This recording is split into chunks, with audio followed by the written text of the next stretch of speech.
Hey guys, what's up? It's me, Storm Games, and sorry real quick, I died actually when I finished my last video, so it respawned me back at my house. Basically, Ravio's bird takes items when you die, so that's how I got into this cutscene. I started the second that it happened. Sorry about that. So, things didn't go as planned. The enemy health came in handy, right?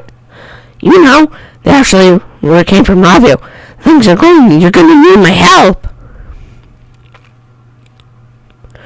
You know what they say, you wish my ears, I wish yours.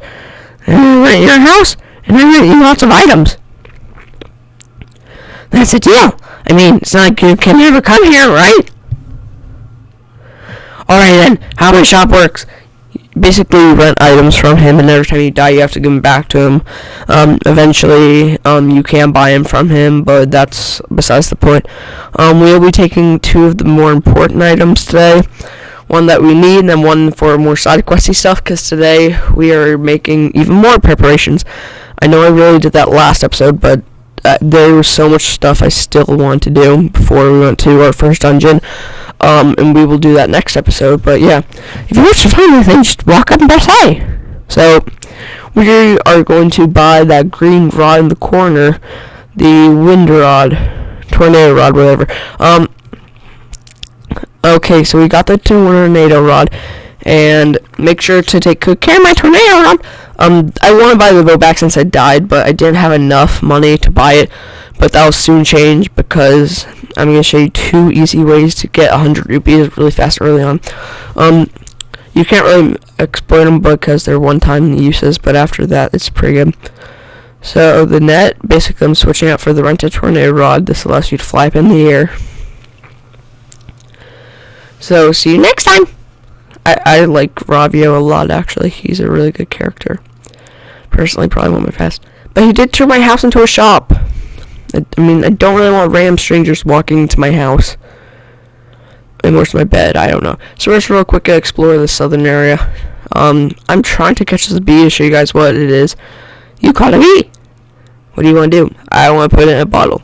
So I'm just going to really quick kill this bird and this choo-choo. Grab that blue rupee. And because of the Zora, I cannot swim in water. If you press B, you can actually swim faster. You dive.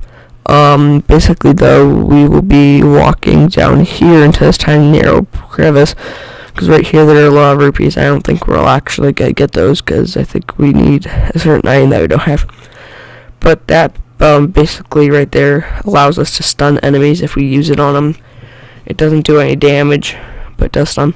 Real quick, this cave there, it is a great fairy cave. I recommend that you do come to these. They do heal you, and sometimes they can have fairies. There was one of these right before the Eastern Palace, but I didn't go there. Dumb on my part, I know. But we will be coming back to these and seeing the importance of this later in Let's Play. That's probably going to be, now that I think of it, if this is like the 5th episode. It's going to be a pretty long Let's Play. So we are currently now, I'm using the running boots that we got last episode. They really do let you go fast. It's really nice. I recommend that you get them, even if you don't, it's not a big deal, but I do recommend that you do. So in this cave real quick, you need your lamp, because in every dark room you need your lamp, because most of the time the puzzle has to do with lighting certain objects on fire. My audio is probably going to be really loud, and I'm sorry if that annoys some people, so you might want to turn it down.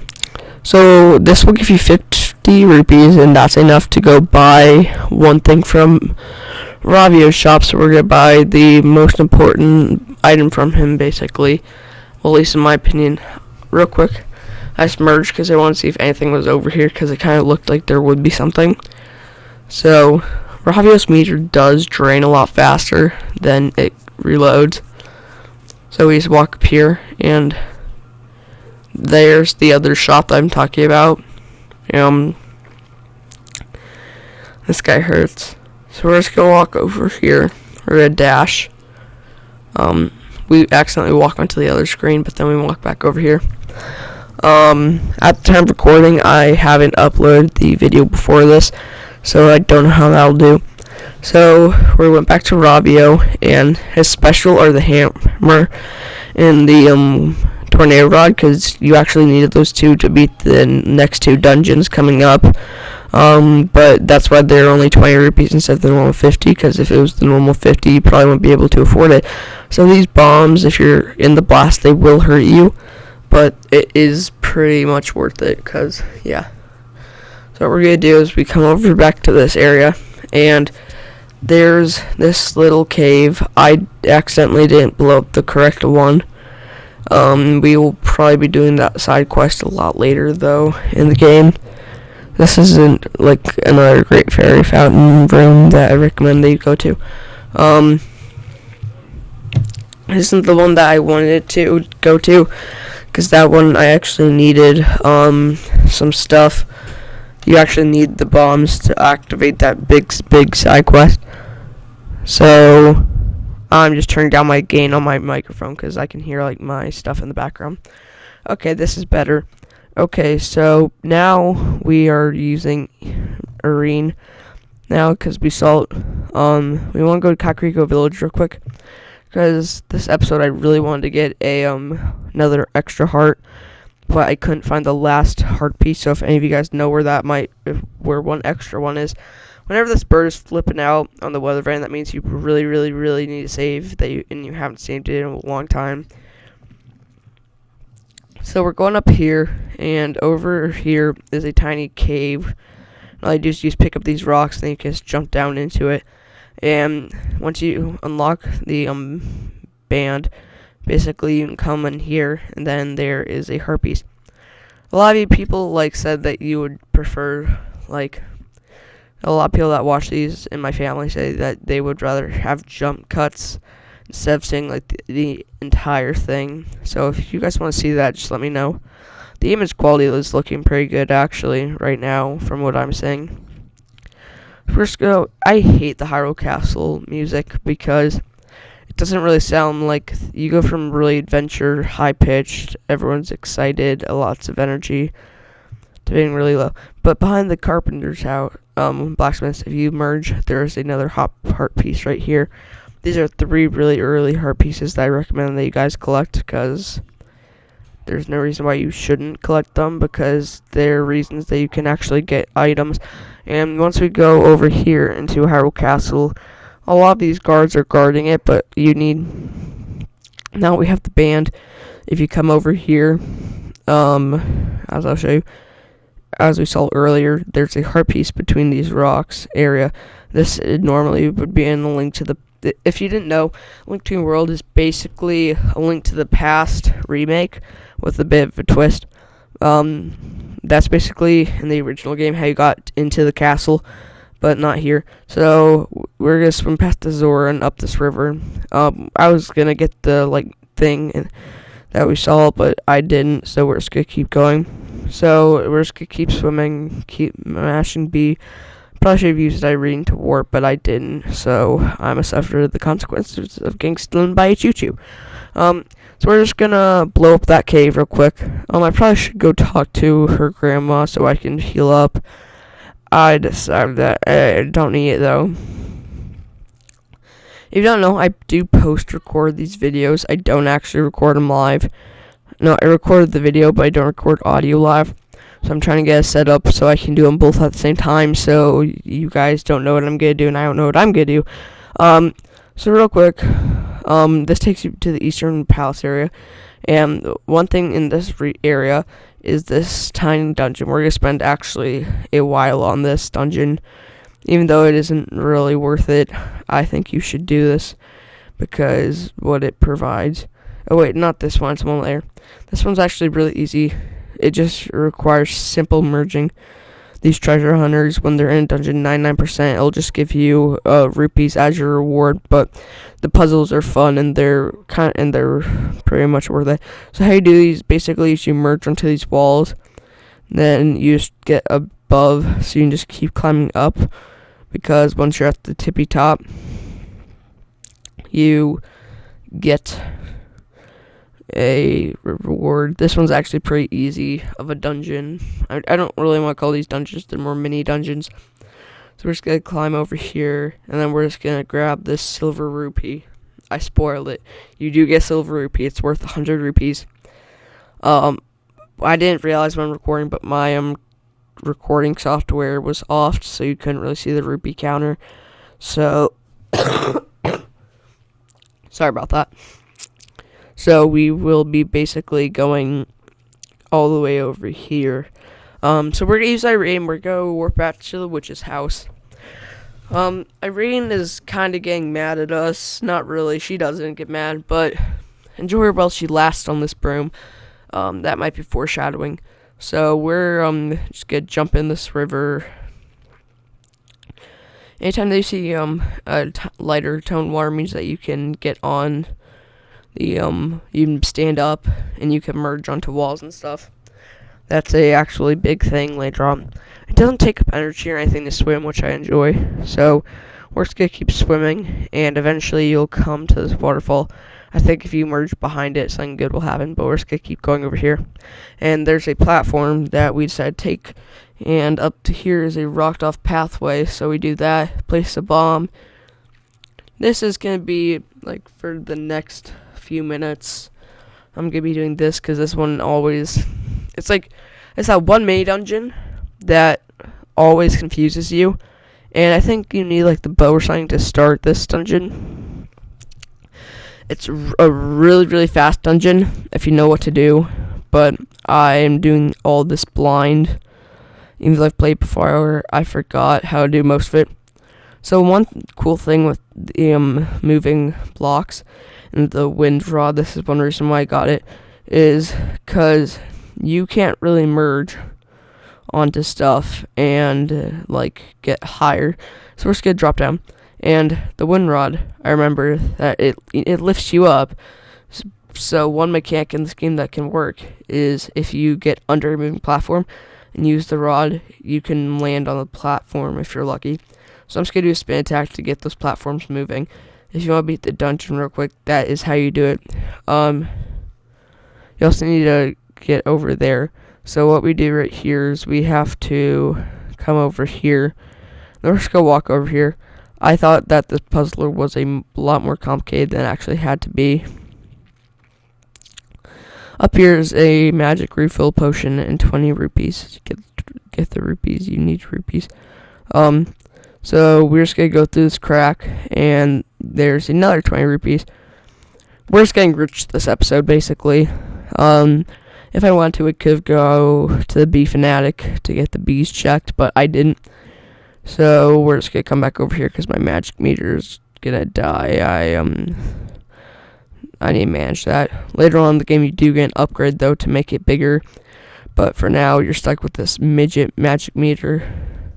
Kind of a alliteration there. Who knew? My learning skills teacher is actually teaching me stuff.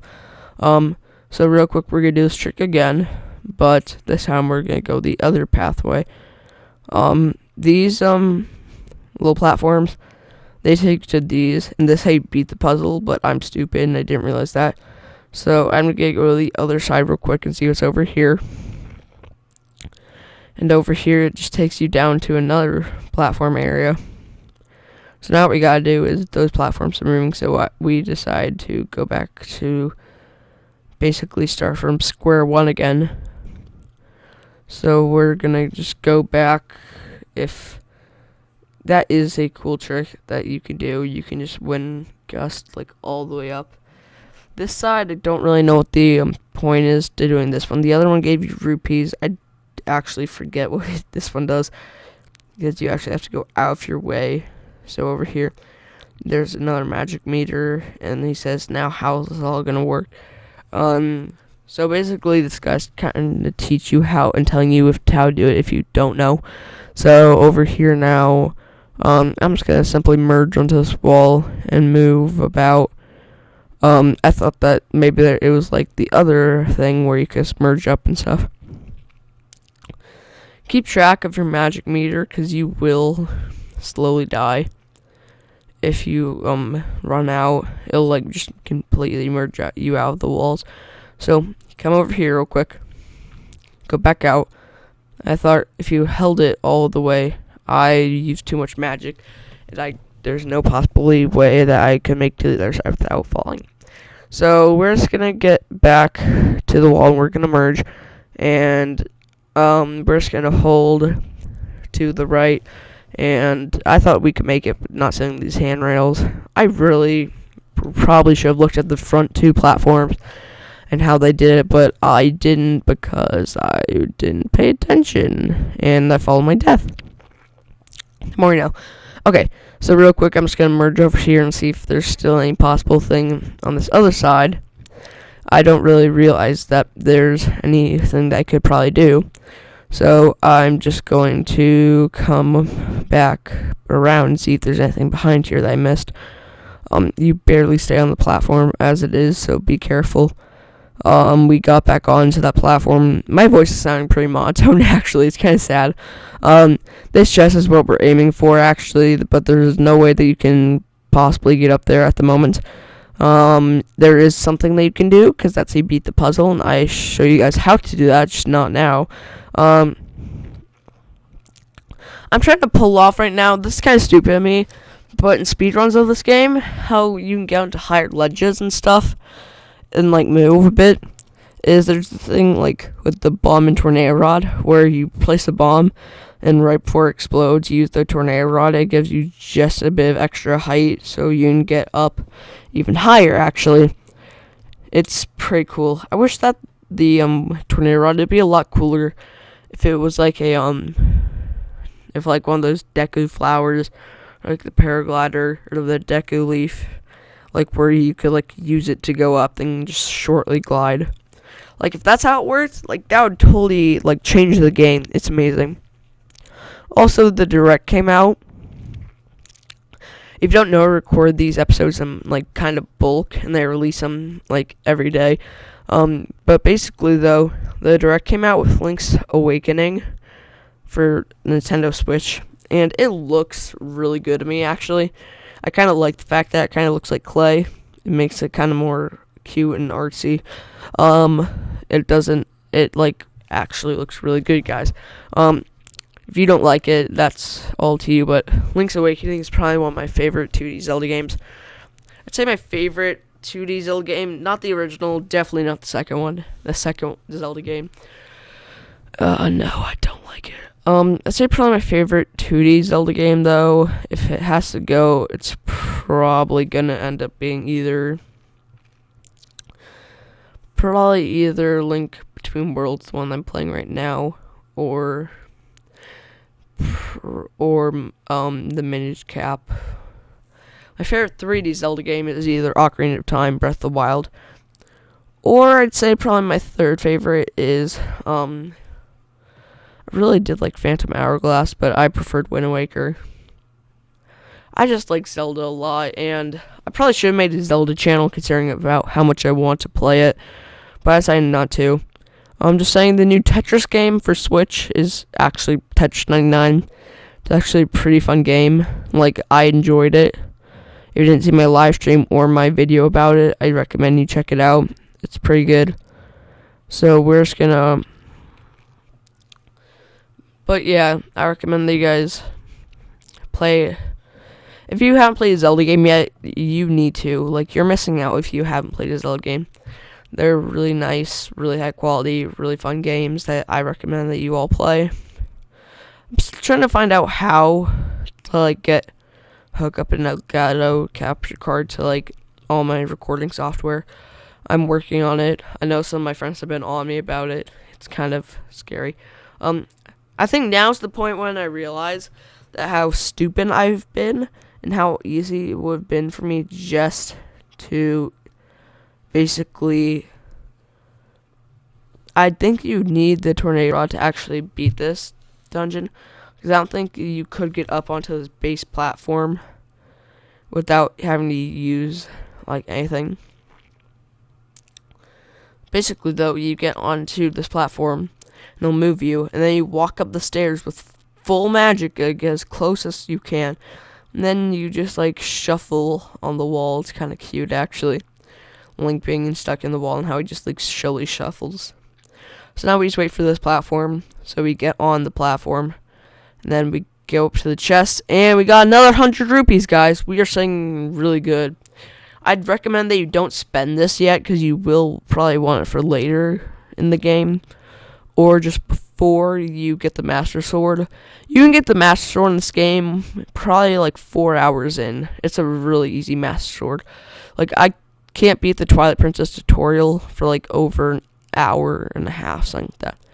So this is basically Dompe. I'm just really quickly visiting the just gonna visit the graveyard, just seeing how he's doing.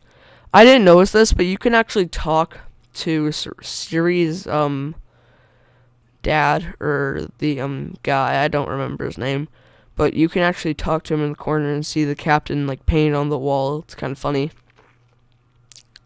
I wonder if the captain actually could have survived if he had his sword against Yuga, even though you couldn't with his sword.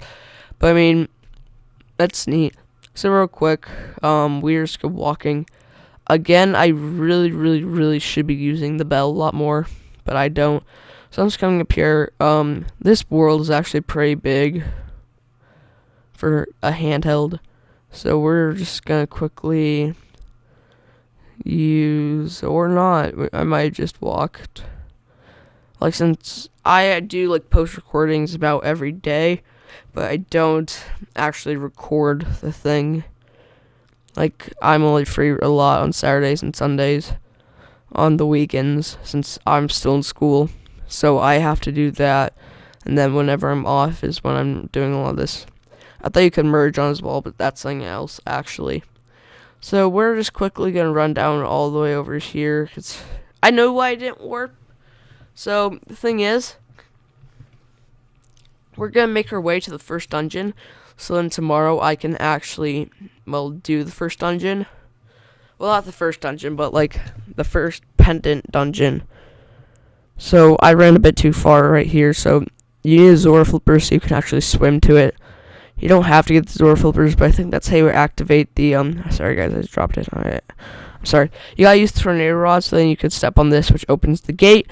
We want to get this bird, because then we can do this.